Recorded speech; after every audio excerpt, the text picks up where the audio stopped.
Hello guys. आज हम अपने मेथड नंबर 2 एलिमिनेशन मेथड पर क्वेश्चन सॉल्व करेंगे, ठीक है। तो एलिमिनेशन मेथड को कैसे सॉल्व करते हैं ये भी मैंने अपने पिछले वीडियो पे अच्छे से एक्सप्लेन किया है, ठीक है। आप जाकर के उसको चेक कर सकते हैं, देख सकते हैं और समझ सकते हैं, ठीक है। लेकिन फिर भी मैं इस वीडियो में आपको रिवाइज कराऊंगा और क्वेश्चंस भी कराऊंगा, ठीक है। कैसे सॉल्व करते हैं चलिए देखते हैं, ठीक है। तो ये आपको दो इक्वेशन दी गई हैं, ठीक है। इस दोनों इक्वेशन को सॉल्व करना है और एक्स और वाई की वैल्यू फाइंड करनी है, ठीक है। चलिए कैसे फाइंड करते हैं वो मैं आपको बताता हूँ, ठीक है, इस वाले मेथड से। ठीक, आपको सबसे पहले क्या करना है, इन दोनों इक्वेशंस में एक्स के आगे जो कांस्टेंट या वाई के आगे जो कांस्टेंट है या फिर जो वेरिएबल्स के आगे कांस्टेंट है उनको चेक करना है, ठीक। देखो इस वाले एक्स के आगे कुछ नहीं है, वाई के आगे कुछ नहीं है, मीन्स वन है, ठीक है। वन है, कुछ नहीं मतलब कुछ नहीं होता, वन होता है। अगर वो प्रेजेंट है तो यहाँ पर वन है, ठीक है। यहाँ पर टू है और यहाँ पर थ्री है, ठीक है। हमको कुछ ऐसा करना है कि या तो इन दोनों इक्वेशन के एक्स और एक्स की वैल्यू सेम हो जाए या तो वाई और वाई की वैल्यू सेम हो जाए, ठीक है। हम कैसे कर सकते हैं, आप बहुत सारा सोचेंगे, हम सीधा सा जवाब देते हैं। यहाँ पर क्या नहीं है इसको सेम करने के लिए, यहाँ पर थ्री नहीं है, यहाँ पर थ्री है, क्या मैं इस इक्वेशन में थ्री का मल्टीप्लाई कर दूँ? हाँ, थ्री का मल्टीप्लाई कर दूंगा तो यहाँ थ्री आ जाएगा और यहाँ भी थ्री है, ठीक है। इसको इक्वेशन वन मान लेते हैं, इसको इक्वेशन टू मान लेते हैं, ठीक है। चलिए हम मल्टीप्लाई कर देते हैं, multiply equation one by three, ठीक है। चलो मल्टीप्लाई करते हैं, ठीक। अब जब आप मल्टीप्लाई कराएंगे तो आपको पता है मल्टीप्लाई कराते वक्त हर एक वैल्यू से मल्टीप्लाई कराना होता है, ठीक है। तो अगर मैं इक्वेशन नंबर वन में थ्री का मल्टीप्लाई कराऊँ, ये थ्री एक्स से भी मल्टीप्लाई होगा, ये थ्री वाई से भी मल्टीप्लाई होगा, ये थ्री फाइव से भी मल्टीप्लाई होगा, ठीक है। चलो करके रख देते हैं, ठीक। थ्री जब एक्स से मल्टीप्लाई हो जाएगा तो थ्री एक्स हो जाएगा, थ्री जब वाई से मल्टीप्लाई हो जाएगा तो थ्री वाई हो जाएगा, थ्री जब फाइव से मल्टीप्लाई हो जाएगा तो 15 हो जाएगा, ठीक है। अब आप इसको इक्वेशन नंबर थर्ड मान लीजिए, ठीक है। अच्छी बात है। अब यहाँ पर इक्वेशन नंबर टू रखिए, इसके जस्ट नीचे रखिए, ठीक है। नीचे रखेंगे हम two x minus three y equals to four, ठीक। ये क्या थी, ये इक्वेशन नंबर टू थी, जैसा कि ऊपर दिया हुआ है, ठीक है।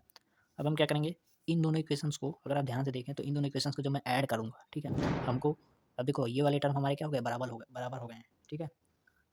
जब ये वाले टर्म बराबर हो गए हैं तो अगर हम ध्यान से देखें तो इसका साइन डिफरेंट है, ठीक है। तो अगर मैं इन दोनों को जोड़ दूँ तो ये दोनों क्या हो जाएंगे, मिलके जीरो हो जाएंगे, ठीक है। और हमको क्या मिलेगा, एक एक्स का टर्म मिलेगा और इधर कांस्टेंट टर्म मिलेगा, ठीक है। तो एक्स के टर्म से हम उस कांस्टेंट टर्म का यूज़ करके एक्स की वैल्यू निकाल सकते हैं, ठीक है। ये सब आपको मन में सोचना है, ठीक, करना कुछ नहीं है, ठीक है। करते वक्त तो आपको ध्यान रखना है कैसे लिखें, ठीक है। तो हम क्या करेंगे, यहाँ पर लिखेंगे adding equation number one and equation number two, ठीक है। जब मैं equation number three and equation number two, ठीक है। जब मैं इक्वेशन नंबर थर्ड को इक्वेशन नंबर टू से जोड़ दूंगा, ठीक है, तब क्या आएगा देखो देखते हैं। तो थ्री एक्स को जब मैं टू एक्स से जोड़ूंगा तो ये फाइव एक्स हो जाएगा, ठीक है। जब मैं प्लस के थ्री वाई को माइनस के थ्री वाई से जोड़ूंगा तो यहाँ पर क्या आएगा, जीरो आएगा, ठीक है। तो मैं लिखने को लिख सकता हूँ प्लस जीरो, लेकिन मैं नहीं लिखूंगा क्योंकि मुझे अपनी कॉपी को अच्छा बनाना है, ठीक है। जब मैं 15 में 4 जोड़ूंगा तो क्या आएगा, 19 आएगा, ठीक। जब मैं यहाँ से एक्स का वैल्यू निकालूंगा, देखो जैसा मैंने कहा था, यहाँ पर एक एक्स का टर्म आएगा और यहाँ पर एक कांस्टेंट टर्म आएगा, तो यहाँ से हमारी एक्स की वैल्यू निकल जाएगी, निकल भी जाएगी। एक्स को मैं इधर ही रोक लूँगा और फाइव को उधर भेज दूंगा तो ये हो जाएगा 19/5, ठीक। यहाँ से क्या आ गई, हमारी एक्स की वैल्यू आ गई, ठीक है। अब इस एक्स की वैल्यू को हम यूज़ करेंगे वाई की वैल्यू निकालने के लिए, ठीक है। तो आप इस एक्स की वैल्यू को इक्वेशन नंबर टू में रख सकते हैं या इक्वेशन नंबर वन में भी रख सकते हैं और इक्वेशन नंबर थ्री में भी रख सकते हैं, ठीक है। आप किसी भी इक्वेशन में रखिए लेकिन y की वैल्यू आपकी सेम आएगी, ठीक है। तो चलिए मैं इक्वेशन नंबर वन में रखता हूँ क्योंकि इसमें हमारा कैलकुलेशन बहुत ही ईजी है, ठीक है। इसमें अगर आप रखेंगे तो यहाँ पर आपको पहले टू से मल्टीप्लाई कराना पड़ेगा, फिर आप उधर सेंड करेंगे, फिर थ्री से डिवाइड करेंगे, थोड़ा लंबा प्रोसेस हो जाएगा। ऐसा ही इक्वेशन नंबर थ्री में थोड़ा लंबा प्रोसेस हो जाएगा। हम क्या करेंगे, इक्वेशन नंबर वन का यूज़ करेंगे, ठीक। क्या दिया है यहाँ पर, आप इसको मान सकते हैं, मत मानिए, कोई दिक्कत नहीं, ठीक है। यहाँ पर लिख सकते हैं putting value of x in equation first, ठीक है, लिख दिया हमने। चलिए रख देते हैं, एक्स की जगह हमको क्या रखना है, एक्स की वैल्यू मीन्स 19/5, ठीक है। और वाई का वाई है, ठीक है, और फाइव है, ठीक। वाई को मैं इधर ही रोके रहता हूँ, 19/5 को उधर सेंड कर देता हूँ तो ये हो जाएगा 5 माइनस 19/5, ठीक है। इसको कैसे सॉल्व करते हैं, सीधा सा फंडा है, फाइव के नीचे वन है, एलसीएम लीजिए, आप एलसीएम लेकर के नीचे रखिए, उसको फाइव से डिवाइड करिए, फिर जो आए उसका फाइव से मल्टीप्लाई करिए और फिर वहाँ पर रख दीजिए, ठीक है।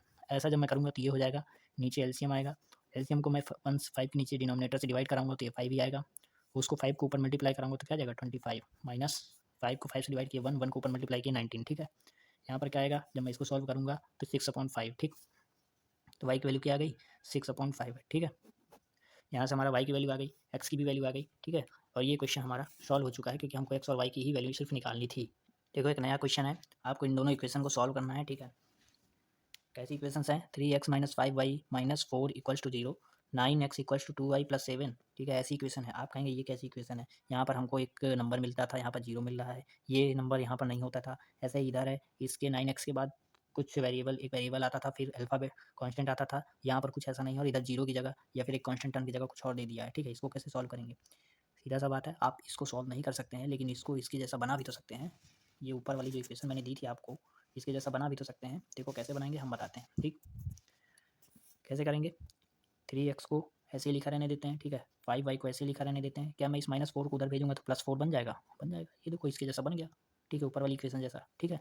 जब मैं इसको थोड़ा-सा इधर-उधर करूँगा तो 9x में जब मैं 2y को इधर ले आऊँगा, 9x - 2y प्लस का 2y उधर आएगा, माइनस का 2y हो जाएगा, ठीक है, इक्वल्स टू 7। देखो ये भी ऊपर जैसी इक्वेशन वाले जैसा हो गया, ठीक है।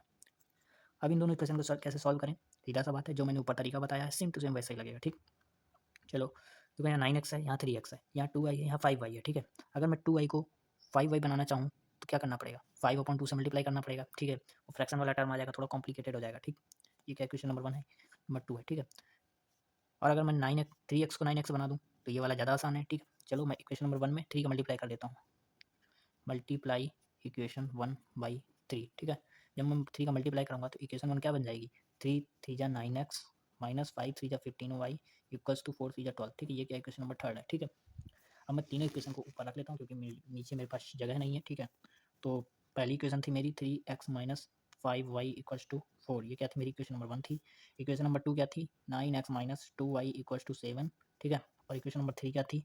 9x minus 15y equals to 12, या अब इनको हमको सॉल्व करके x और y के लिए वैल्यू निकालना है, ठीक है। अगर आप ध्यान देंगे तो मैं इन दोनों इक्वेशन में से नीचे वाली इक्वेशन में से ऊपर वाली इक्वेशन माइनस कर दूँ तो यहाँ पर 9x कट जाएगा और यहाँ से y का एक कांस्टेंट टर्म बचेगा, तो हम वहाँ से y की वैल्यू निकाल सकते हैं, ठीक है। चलो निकालते हैं, ठीक। सब्ट्रैक्टिंग इक्वेशन 2 बाई इक्वेशन 3, ठीक है। इक्वेशन 2 को 3 से माइनस करने पर, ठीक, देखो 9x में 9x गया, कितना बचेगा? 0x। 15y में 2y गया, माइनस का 2y है, माइनस का 15y है, ठीक है। जब हम दोनों को माइनस करेंगे तो यहाँ पर समझाता हूँ, माइनस का 15 है और माइनस का 2 है, ठीक है। जब हम इन दोनों को माइनस करेंगे तो क्या आएगा? माइनस का 13 आएगा, ठीक है, 13 आएगा, ठीक। ऐसे ही जब मैं इनको माइनस करूँगा तो माइनस का 15y माइनस माइनस का 2y, माइनस का 15y माइनस माइनस का 2y, तो क्या आएगा? माइनस का 13y आएगा, ठीक है, माइनस का 13y, ठीक। अब 12 में 7 गया, 12 में 7 गया, कितना आएगा? 5 आएगा, ठीक है। मैं यहाँ से y की वैल्यू निकाला, हमारी क्या आई? 5/13, वो भी माइनस में, ठीक है। माइनस साइन उधर चला जाएगा, ठीक। माइनस में 5/13 आया, ठीक है। अब मैं इस y की वैल्यू को x की वैल्यू निकालने के लिए किसी भी एक इक्वेशन में रख दूंगा। चलो पहले वाली में रख देते हैं, ठीक है। 3x माइनस में 5 और y की जगह हमको लिखने हैं 5/13, वो भी माइनस में, ठीक है, मैंने लिख दिया, ठीक है। इक्वल्स टू 4 दिया था, ठीक है। यहाँ पर आप एक स्टेटमेंट लिख सकते हैं, putting y in equation first, ठीक। जब आप इसको सॉल्व करेंगे तो यहाँ पर हो जाएगा 5 5 या 25/13, ठीक है। लेकिन यहाँ पर क्या था? ये माइनस माइनस प्लस का हो जाएगा, ठीक, इक्वल्स टू 4। 3x को इधर ही रोक लाएंगे, 25/13 को उधर ले जाएंगे तो ये माइनस में हो जाएगा, ठीक है। अभी इसको जब सॉल्व करेंगे थोड़ा सा तो यहाँ पर 3x है, जब हम यहाँ पर 13 का एलसीएम लेंगे तो 13 नीचे एलसीएम में रहेगा, 4 से जब आप मल्टीप्लाई कराएंगे तो ये हो जाएगा 52 - 25, ठीक है। जब आप इसको सब्ट्रैक्ट करेंगे तो क्या आ जाएगा? 27/13, ठीक है। एक्स को मैं इधर ही रोके रहूँगा, अब 3 को उधर भेज दूंगा तो 27/13 मल्टीप्लाई 1/3, ठीक है। ये क्या आ जाएगा? एक्स की वैल्यू 3 9 जा 9/13 क्या आ गई? एक्स की वैल्यू आ गई, ठीक है। यहाँ से हमारी एक्स की भी वैल्यू आ गई और वाई की भी वैल्यू आ गई, ठीक है। तो ये वाला हमारा क्वेश्चन सॉल्व हो चुका है, ठीक है। एक्स और वाई की वैल्यू ही निकालनी होती है जब हमको सॉल्व करने के लिए बोला जाए।